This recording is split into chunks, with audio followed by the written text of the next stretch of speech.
to my channel, Mama Abby. So today we're going to speak about my birth story.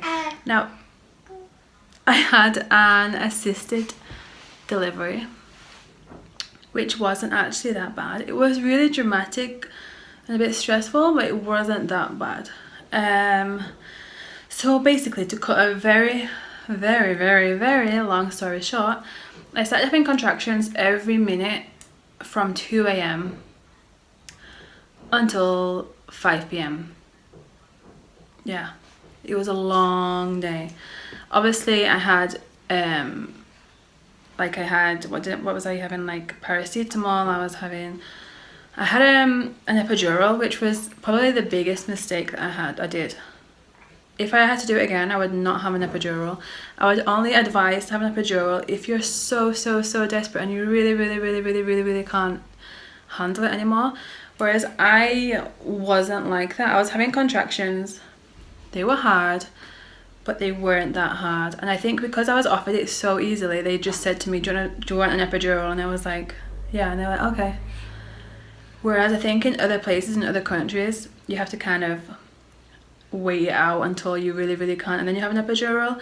Whereas I was only, I think, 5 centimeters when I was given an epidural, and I think it could have lasted a lot longer. But I think I was just fed up just because I'd had contractions for so long, all day. So yeah, I had an epidural, and only half of it worked. So on my left side, I could feel every contraction, every pain. On my right side, I couldn't feel anything. So it was pretty pointless for me. So that was one mistake that I wish that I just not have bothered with at all. And I would have preferred to have walked around, because whilst in the morning when I arrived at the hospital, they wanted to put me in a wheelchair to take me to the ward, to take me to the living room, to take me to the monitoring room. I didn't want to be in a wheelchair. I wanted to walk it out. I just wanted to walk, and I wanted to stand up. So I think if I'd not had the epidural and I could have walked around, I would have been so much better. One funny thing is that I don't speak Spanish every day. I speak in English at home. But during my contractions, I kept saying, yeah, which just means like, yeah, like it's finished, or it's done, or whatever. So I'd have a contraction, then I'd be like, yeah, or it'd start, I'm like, yeah. I don't know why I didn't speak English. Well, obviously I did, but just those like moments I didn't. Anyway, so yeah, it was just really long. And when it got to the end, when I got to 5 p.m. and I could just push, I was like, hallelujah, I can push. But I started pushing, and Isla's head was coming down, and Soren was like, I can see the hair, I can see the head, you're so close. And the midwife was like, you're so close, we can see the head. So I was like, I'm here, it's happening. And then Isla's head would come back up, and then it would go back down, and then it would come back up. So it was really frustrating, and I think I was just so worn out by that point. I was just like, I'm pushing, but I don't even know how hard I can push right now. So yeah, I thought in my head I was pushing really well, but I think I wasn't pushing really at all. So then at one point the midwife was like, I'm going to give you a few more minutes to try and push yourself and like to see if you can get this baby to come out, and then I'm going to come back, and if nothing's happened, we're going to have to get help to get the baby out because you've been pushing for so long. And so I was like, okay. So I pushed and I pushed and I pushed, and I was literally giving it my all, like I really was. And I thought I was doing really well, because you know when people say like push, I was pushing until they said stop. I wasn't like pushing and like, no my god. I pushed, I really did. So then nothing happened. And then literally, I think I say literally a lot, which is really annoying. 5 or 6 nurses just ran in, and they were covering my legs up with this like blue cover, and they were all putting gloves on and getting like these little plastic aprons on. And I was like, what are they gonna do? And so my midwife was at the side of me, I think, or she disappeared, I don't know, she just went, and I was a bit like conscious about that. I wanted her there because I really liked her. So this other woman was in front of me, this older woman, and she was a lot more like strict and a bit more straightforward. I think it's because she had to just get the job done, really. And she was like, I'm going to help you get your baby out. She's like, when you get the contraction, I want you to tell me, and you're going to push, and I'm going to pull your baby out. I was like, okay. And then this woman comes on top of me, literally on top of me, her head is here.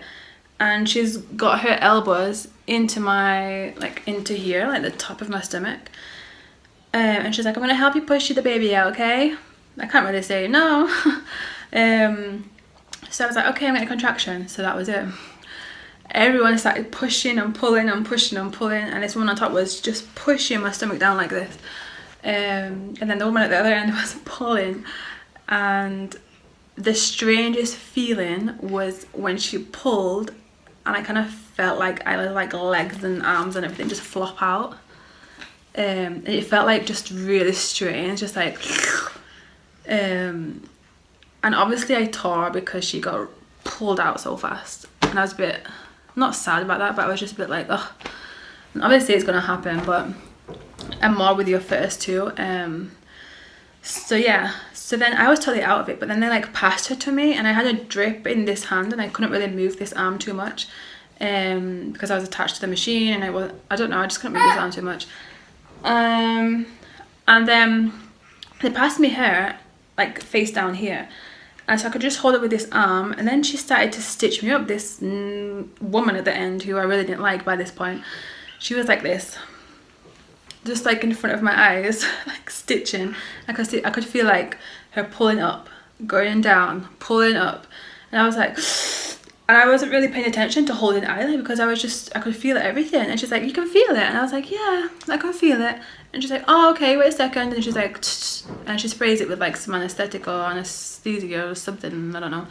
And then I couldn't feel it, but I could feel the motion of her like going in and out, in and out, in and out. And then they took Isla away from me. So that part wasn't really what I expected. I wanted to have that big moment where you hold your baby and you're like, oh, it's my baby, and oh, you know, that first moment when you hold your baby. I just wanted that moment that I've always kind of wished for, but it didn't really feel like that. I didn't even realise that she wasn't crying, because everything was just happening and this woman was stitching away. So they put her on the table to check her out and everything, and I was still a bit just like, not really knowing what's happened. And I didn't have any gas and air, which I'm pretty glad I didn't, because I really wouldn't have no idea what's going on.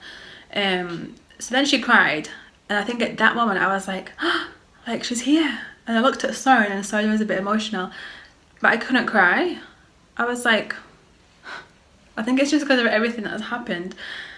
I was just like, oh. I think I was close to crying, but I thought that I would be bawling my eyes out. So then they wrapped her up and everything, and they gave her back to me.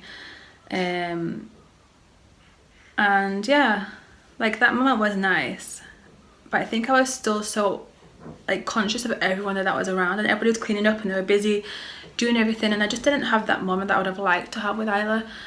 And then all of a sudden everybody was just like boom, gone, like midwife, everyone. And I remember just when they put Isla on the bed to check her out, I remember I didn't hit her, I like tapped her.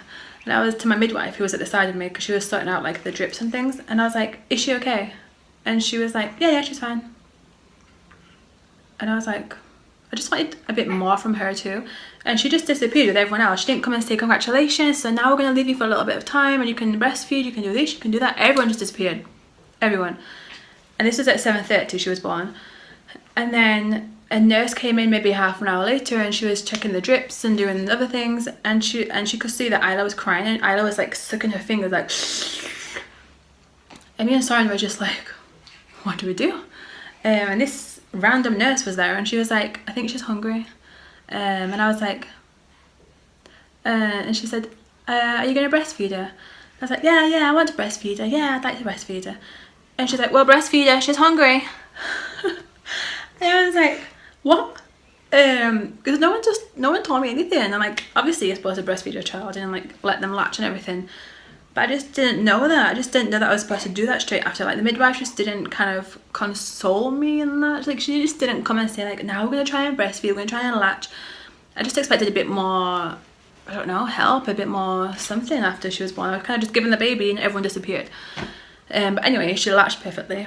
And we were in that room until 11 o'clock. It was just such a long day. It really was. It wasn't the It wasn't like how I expected it to be at all. In my head, I wanted to listen to music. I wanted to be really relaxed. I wanted to be in my own like zen. I wanted to just be so relaxed. And it just wasn't that at all. It was everyone rushing around and it just wasn't that. But if I had to do it again, I would do it 10 times over. Like 100%, 10 times over. It's just so worth it in the end, because obviously you get your child, but like the pain now, as I remember it, I just don't remember the contractions being that painful. I don't remember the pulling and everything being that painful. And people say that happens, like when you've had a baby, you don't remember the pain you went through. And it's true. Like, I don't remember that pain. I remember it being obviously painful, but I would do it like over and over again. So yeah, that's my birth story. It was a bit dramatic, but it wasn't the worst birth story ever. It was pretty straightforward. So yeah, if you're pregnant or if you're planning on having a child and you've watched this video, don't get scared. It really is different for every single person. So yeah, thank you for watching my video, and please like and subscribe and follow me on Instagram.